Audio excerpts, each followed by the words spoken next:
Hi guys, welcome to Joe Beyond White Coat. இந்த வீடியோவில் நம்ம grocery organization and DMart shopping haul தான் பார்க்க போகிறோம். Hospital hectic life, house management இதெல்லாம் ஒரு பக்கம் இருந்தாலும் ஷாப்பிங்கு, அதுவும் grocery ஷாப்பிங்னு வந்துட்டா இப்போலாம் ரொம்ப ஜாலி ஆகிடுது. அதுவும் இந்த மாதிரி பச்சை பசேல்னு காய்கறிகள்லாம் பார்க்கும்போது நம்ம அறியாமலே ஒரு மாதிரி எக்ஸைட் ஆகிடுறோம். சின்ன வயசுலலாம் எது வேணான்னு வெறுத்து ஒதுக்கணுமோ இப்போ அதையே தேடி தேடி வாங்கி சாப்பிட்றோம். எஸ்பெஷலி கீரை, அது சுத்தமாக நம்ம சின்ன வயசில் சாப்பிட்ருக்க மாட்டோம். பட் இப்போ எங்கள் வீட்டில் வீக்லி ட்வைஸ் இந்த கீரை தான். ஸோ எல்லாத்தையும் அன்பேக் பண்ணியாச்சு. இப்போ ஆர்கனைஸ் பண்ணுற வேலை தான். அதுக்கு முன்னாடி என் பாப்பா வாட்டர்மெலன் கேட்டான்னு சொல்லிட்டு கட் பண்ண ஸ்டார்ட் பண்ணிட்டேன். இந்த எல்லோ வாட்டர்மெலனை கண்டினியூ பண்ண ஸ்டார்ட் பண்ணிட்டேன். இது ரொம்ப ஸ்வீட்டாக இருக்குது க்ரீனை விட. அண்ட் ஆல்சோ இதோடைய சைஸ் ரொம்ப குட்டியாக வருது. ஸோ கொஞ்சம் காம்பேக்டாக இருக்குது. கட் பண்ணிட்டு இருக்கும்போது என் பாப்பா கண்டிப்பாக வந்து என்னை டிஸ்டர்ப் பண்ணுவா.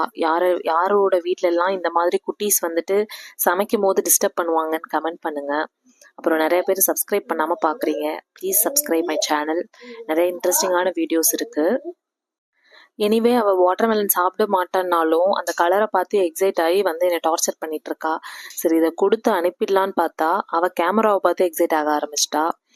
அப்புறம் ஒரு வழியாக அவளை சமாதானப்படுத்தி உட்கார வச்சுட்டு க்ராசரிஸ்லாம் எடுத்து வாஷ் பண்ணி ஆர்கனைஸ் பண்ண ஸ்டார்ட் பண்ணிட்டேன். இந்த வாட்டர்மெலனை பாருங்களேன், இதோட கலரே எவ்வளோ அட்ராக்டிவாக இருக்குன்ட்டு. நம்ம சம்மரில் இந்த ரோட் சைட்லலாம் வாட்டர்மெலன் கட் பண்ணி வச்சுருக்கிறத பார்த்தாலே சாப்பிடணும் போல் இருக்கும். அந்த வெயிலுக்கும் அதுக்கும் வாட்டர்மெலனில் நிறைய வாட்டர் கண்டென்ட் இருக்குது. ஸோ எல்லோரும் நிறைய வாட்டர்மெலன் சாப்பிடுங்க. நிறைய ஹைட்ரேஷன் பண்ணிக்கோங்க. நீர் சத்து அதிகமாக இருக்கிற காய்கறிகளை எடுத்துக்கோங்க இந்த சம்மருக்கு. ஸோ இப்போ ஒரு வெஜிடபிள்ஸாக வாஷ் பண்ணி ஆர்கனைஸ் பண்ணிடலாமா? நான் வந்து சின்ன சின்ன காய்கறிலாம் இந்த மாதிரி ஸ்டோரேஜ் பாக்ஸில் போட்டுப்பேன். பெரிய காய்கறி எல்லாம் ஃப்ரிட்ஜோட கீழே இருக்கிற அந்த ஸ்டோரேஜ் யூனிட்டில் வச்சுருவேன். யூஸ்வலாக நான் என்ன பண்ணிட்டு இருந்தேன்னா, அப்படியே வாஷ் பண்ணிவிட்டு காய்கறியை அப்படியே ஈரத்தோடு எடுத்து வச்சிருவேன். அப்படி வைக்கிறப்போ நிறைய ஃபங்கஸ் ஃபார்மேஷன் வந்துடுது, சீக்கிரமாக அழுகிற மாதிரி ஆகிடுது.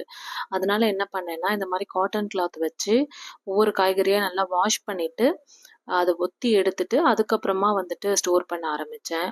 ஸோ இப்போ வந்துட்டு ரொம்ப லாங் லாஸ்டிங்காக இருக்குது நம்மளுக்கு ஃப்ரெஷ்னஸ். நீங்களும் இந்த மாதிரி ட்ரை பண்ணி பாருங்கள். அதே மாதிரி நம்ம வெஜிடபிள்ஸ் யூஸ் பண்ணுறதுமே ஃபர்ஸ்ட் வந்துட்டு ரொம்ப சீக்கிரமாக அழுகிற காய்கறியை யூஸ் பண்ணிடணும். கொஞ்சம் லேட்டாக தான் ஸ்பாயில் ஆகும் அப்படின்ற மாதிரி வெஜிடபிள்ஸ் எல்லாம் நம்ம கொஞ்சம் லேட்டாகவே யூஸ் பண்ணிக்கலாம். நான் நிறைய வெஜிடபிள்ஸ் இப்போ டயட்டில் வந்துட்டு ஆட் பண்ண ஸ்டார்ட் பண்ணிட்டேன். இந்த மாதிரி வெஜிடபிள்ஸை நம்ம ஸ்டோர் பண்ணும்போது கிட்டத்தட்ட 10 டேஸ்க்கு மேலே அந்த ஃப்ரெஷ்னஸ் அப்படியே இருக்கும். நீங்களும் இதை ட்ரை பண்ணி பாருங்கள் கண்டிப்பாக.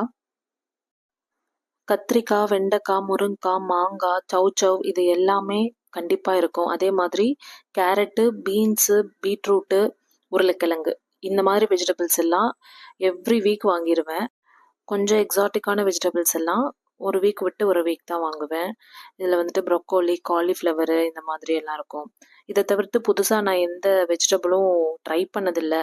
ஏதாச்சும் ட்ரை பண்ணலாமா அப்படின்னு சொல்லிட்டு கமெண்ட் பண்ணுங்கள். ஜிஞ்சரு, கார்லிக் எல்லாம் நிறையா வாங்கி ஜிஞ்சர் கார்லிக் பேஸ்ட் பண்ணுறதுக்கு ஸ்டோர் பண்ணி வச்சுப்பேன்.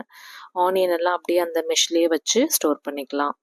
அதுக்கப்புறம் இந்த கீரை வெரைட்டிஸ் இருக்குல்ல, நார்மலாக எப்போவுமே கீரை வாங்கிடுவேன். கீரை, கொத்தமல்லி, கருவேப்பிலை, புதினா இதையும் 4யும் ஸ்டோர் பண்ணுறது ரொம்ப முக்கியம். ஏன்னா ஈஸியாக அது வந்துட்டு பிளாக் ஆகிடும், அழுகி போயிடும். ஸோ இது எல்லாத்தையும் நான் எப்படி ஸ்டோர் பண்ணுறேன்னு உங்களுக்கு காமிக்கிறேன் பாருங்கள். ஒரு பாக்ஸில் அடியில் வந்துட்டு டிஷ்யூ பேப்பர் போட்டுட்டு அது மேலே வாஷ் பண்ணி நம்ம கொத்தமல்லி, புதினாலாம் வச்சுட்டு மேலே இன்னொரு டிஷ்யூ பேப்பர் வச்சு அப்புறம் பாக்ஸை வந்துட்டு நம்ம க்ளோஸ் பண்ணி வச்சிடலாம். புதினாவை இந்த மாதிரி தனித்தனி லீஃபாக எடுத்து ஒரு லீஃபாக தனித்தனியாக எடுத்து அதுக்கப்புறம் ஆஸ் யூஷுவல் நீங்கள் டிஷ்யூ பேப்பர் போட்டு அது பாக்ஸில் அதை வச்சு மேலே இன்னொரு டிஷ்யூ பேப்பர் வச்சு க்ளோஸ் பண்ணிக்கலாம். இந்த புதினா, கொத்தமல்லி ரெண்டுமே நம்ம through out the week use பண்ணுவோம். ஃபார் எக்ஸாம்பிள் நம்ம இப்போ பிரியாணிலாம் பண்ணுறோம் அப்படின்னா கண்டிப்பாக புதினா, கொத்தமல்லி தேவை. ரசம், சாம்பார் இது எல்லாத்துக்கும் கொத்தமல்லி யூஸ் பண்ணுவோம். ஸோ இது வீக் ஃபுல்லாக அட்லீஸ்ட் ஃபார் 10 டேஸ்க்கு நம்ம இதை வந்துட்டு ஃப்ரெஷ்ஷாக மெயின்டைன் பண்ணணும்னா இந்த மாதிரி மெத்தடை நீங்கள் ஃபாலோ பண்ணி பாருங்கள். நான் இதுக்கு முன்னாடி இந்த மாதிரி யூஸ் பண்ணலை. நிறைய ஸ்பாயில் ஆகிடும், சும்மா எடுத்து வேஸ்ட்டாக கொட்டுற மாதிரி இருந்துச்சு. ஸோ இப்போ கொஞ்சம் கன்வீனியண்ட்டாக இருக்குது இந்த மெத்தடு. நீங்களும் ட்ரை பண்ணுங்கள். அதே மாதிரி கருவேப்பிலையை ஒரு தனித்தனி ஸ்ட்ரீக்காக எடுத்து உடச்சி அதே மாதிரி பாக்ஸில் போட்டு வச்சுக்கோங்க. நான் முன்னாடிலாம் என்ன பண்ணுவேன்னா கருவேப்பிலையை ஃபுல்லாக உருவிட்டு அதை ஒரு பாக்ஸில் போட்டு வச்சுட்டு இருந்தேன். அதுவும் வந்துட்டு சீக்கிரமாக பிளாக் ஆக ஆரம்பிச்சிருச்சு. ஸோ இந்த மாதிரி பண்ணும்போது நம்மளுக்கு அந்த ஃப்ரெஷ்னஸ் இன்னமுமே மெயின்டைன் ஆகுது. ஸோ இப்படி தான் நான் வெஜிடபிள்ஸ் எல்லாம் ஸ்டோர் பண்ணுறேன். இப்போ நான் எப்படி ஆர்கனைஸ் பண்ணுறேன் அப்படின்னு சொல்லிட்டு காமிக்கிறேன். ஃப்ரூட்ஸ் எல்லாம் தனியாக ஒரு ஃப்ரூட் பேஸ்கெட்டில் போட்டு வச்சுருவேன். வீக்லி ஸ்டோரேஜ் ஆஃப் ஃப்ரூட்ஸ் வந்துட்டு இந்த மாதிரி தான் இருக்கும். எல்லா வெரைட்டி ஆஃப் ஃப்ரூட்ஸுமே வாங்கிடுவேன். என் பாப்பா ரொம்ப ஃப்ரூட்ஸ் சாப்பிடுவா, நல்லாவே ஃப்ரூட்ஸ் சாப்பிடுவா. ஸோ 1 வீக்கு தேவையான எல்லா ஃப்ரூட்ஸுமே வாங்கிட்டு டெய்லி கண்டிப்பாக 2 இல்லைன்னா 3 ஃப்ரூட் கொடுத்துருவேன். அப்புறம் இந்த பெரிய வெஜிடபிள்ஸ் எல்லாம் ஃப்ரிட்ஜோட கீழே இருக்க ஸ்டோரேஜ் யூனிட்ல ஒன்று எடுத்து அடுக்கிக்குவேன் இந்த மாதிரி. ஸோ இந்த மாதிரி வைக்கிறப்போ நம்மளுக்கு ஈஸியாக இருக்கும். டொமேட்டோ, மற்ற குட்டி குட்டி காய்கறிகள் எல்லாத்தையும் ஆர்கனைஸ் பண்ணியாச்சு. மொத்தமாக எல்லாத்தையும் ஆர்கனைஸ் பண்ணிட்டு பார்க்கும்போது ஹப்பாடான்னு இருக்கும். இது வந்து ஒரு தெரப்பின்னே சொல்லலாம். பயங்கர ஒரு சாட்டிஸ்ஃபைங்கான ஒரு வேலை எனக்கு. ஸோ எல்லாத்தையும் முடிச்சிட்டோம்னா நெக்ஸ்ட் 10 டேஸ்க்கு டென்ஷன் இல்லாமல் நம்ம ஒர்க் பண்ணலாம். ஸோ நீங்களும் இந்த மாதிரி ட்ரை பண்ணுங்க. இல்லை நீங்கள் எப்படி வெஜிடபிள் ஆர்கனைசேஷன் பண்ணுவீங்கன்னு கமெண்ட் பண்ணுங்க. இப்போ டிமார்ட் ஷாப்பிங் ஹால் பார்க்கலாம். ஸோ டிமார்ட் இஸ் ஃபார் டப்பா, டி ஃபார் டப்பான்னு தான் நினைக்கிறேன். எனக்கு டிமார்ட் போனாலே இந்த கிளாஸ்வேர்ஸ் வாங்குறது ரொம்ப ரொம்ப பிடிக்கும். எனக்கு டீ எவ்வளோ பிடிக்குதோ டீ மக்கு வாங்குறது அதை விட அதிகமாக பிடிக்கும். ஸோ எப்போ போனாலும் அட்லீஸ்ட் ஒரு டீ மக்காவது வாங்கிட்டு வந்துடுவேன். ஸோ இந்த தடவை நான் இந்த 3 மக்கும் வாங்கினேன். ரொம்ப பிடிச்சது எனக்கு. அதுக்கப்புறம் பவுல் கொஞ்சம் வாங்கினேன். ஸ்நாக்ஸ் எல்லாம் போட்டு சாப்பிடலாம், இல்லை வேறு ஏதாச்சும் பொரியல் மாதிரி பண்ணால் எடுத்து ஸ்டோர் பண்ணிக்கலாம் அப்படின்னு சொல்லிட்டு. இந்த பிளாக் கலர் பவுல் ரொம்ப பிடிச்சது எனக்கு. இது 39 ருபீஸு. அப்புறம் இது ஒரு செராமிக் மாதிரி இருந்துச்சு. இது 169 ருபீஸு. நல்லா இருந்துச்சு, ரொம்ப பார்க்கவே ரொம்ப அட்ராக்டிவாக இருந்தது. அடுத்த பவுல் வந்துட்டு இது ஃபுட்பால் மாதிரி வச்சுக்கலாம் அப்படின்னு சொல்லிட்டு வாங்கினேன். இதுவும் ரொம்ப க்யூட்டாக இருந்துச்சு. இதோட ரேட்டு 199.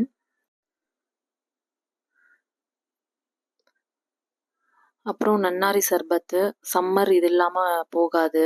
ஸோ கண்டிப்பாக நன்னாரி சர்பத் வேணும். அப்புறம் இந்த க்யூட்டான குட்டி பவுலை பார்த்தேன், வாங்கிட்டேன். பாயாசம் mix, again summer item, ice cube tray, மக்கானா, அப்புறம் கொஞ்சம் நட்ஸ் வாங்கினேன். அப்புறம் கொஞ்சம் பாஸ்மதி ரைஸு, வீட் ஃப்ளாரு இதெல்லாம் வாங்கிட்டு, அப்புறம் டாய்லெட்ரி ஐட்டம்ஸ் கொஞ்சம் வாங்கிட்டு வீட்டுக்கு வந்தாச்சு. ஸோ இதெல்லாம் தான் நான் டிமார்ட்டில் வாங்கின ஐட்டம்ஸு. யாருக்கெல்லாம் டிமார்ட் போகிறது பிடிக்கும், அங்கே போயிட்டு டப்பா வாங்குறது பிடிக்கும்னு சொல்லுங்கள். எனக்கு டிமார்ட் போகிறது ஒரு தெரப்பி தான். வந்து சூப்பராக ஒரு லஞ்சு சாப்பிட்டுட்டு சூப்பராக டேயை முடிச்சாச்சு. அப்புறம் என்ன, அவ்வளோதான். பை.